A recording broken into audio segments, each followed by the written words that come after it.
Қайырлы күн баршаңызға. Бүгін сіздермен болгар бұрышын қысқа қатырып үйренетін боламыз. Ең алдымен болгар бұрышымызды тазалап, жуып, сорғытып аламыз. Сорғытқанымды ортасынан бөліп, осылай жіңішкелеп тураймыз.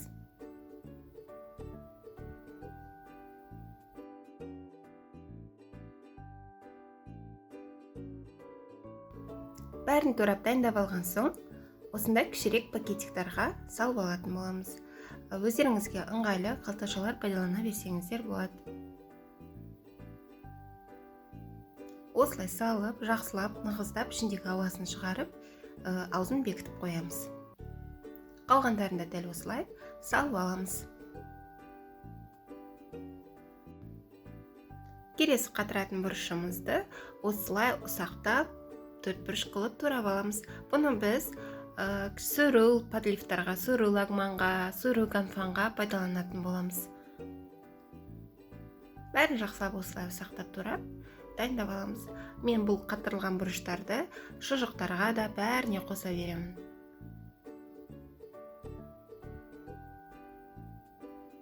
Бұны да осындай пакетиктарға салып, ішіндегі артық ауасын шығарып, біркелкі қылып, аузын бекітіп алатын боламыз.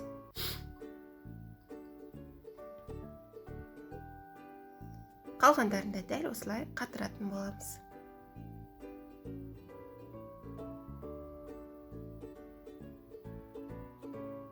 Ендігі кезекте дайындайтын бұрышымызды осылай кеспей ішіндегі ұрығын тазалап шығарып жуып алатын боламыз. Жуып алған бұрыштарымызды қайнап тұрған ыстық суға 1 минутқа салып аламыз. Біз бұл болгар бұрышын фаршированный перец дейміз ғой, соған пайдаланатын боламыз. Жақсылап бәрін осылай салып, ішіне суын кіргіземіз.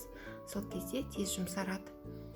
Қайнатып пісіріп жібермейміз, сәл жұмсарса болғаны, бірден осылай шығарып сорғытып аламыз.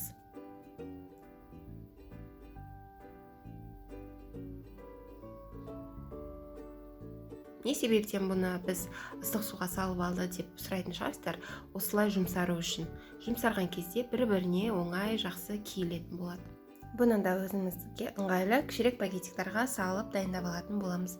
Бұл болгар бұрышын қыста пайдаланатын кезде ең алдымен ішіне салатын салмамызды дайындап аламыз. Дайындап алған соң барып, бұл болгар бұрышын мұздатқыштан шығарып, 1 минуттай ерітіп аламыз. Еріткенде бөлме температурасында өзі сәл босайды, сол кезде бірінен бірін оңай суырып аласыздар. Суырып алған кезде кейін бірден толтырып, ары қарай пісіре бересіздер. Бұны микроволновкада или басқалай ертерек шығарып ерітуге кеңес бермеймін, себебі езіліп кетеді. Келесі болгар бұрышымызды жуып тазалап, осындай видеодағыдай ірі қылып тураймыз. Біз бұны қыста гөру лагманға, гөру ганфанға пайдаланатын боламыз. Басқа да көп нәрсеге пайдалансаңыздар болады.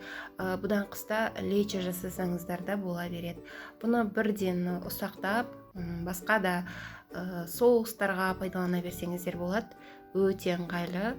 Осылай қатырып алуға кеңес беремін. Бұл болгар бұрышының басқа да түрлерін, түстерін қатырып алуға кеңес беремін. Қыста тамақтарға, салаттарға, бір қуырып алатын салаттарға да өте жақсы келеді. Алда бұдан да басқа көкөністерді, көкшөптерді қалай қатыруға болатын туралы видео түсіретін боламын. Жоғалтып алмас үшін тіркеліп, қоңыраушаны басып қойыңыздар. Менің арнамда дәмді салаттардың, тағамдардың, самсалардың да рецептері бар. Өтіп кіріп көрсеңіздер болады. Рецептерді жіберіп алмас үшін тіркеліп, қоңыраушаны басып қойыңыздар. Алда бұдан да жақсы рецептермен бөлісетін болам.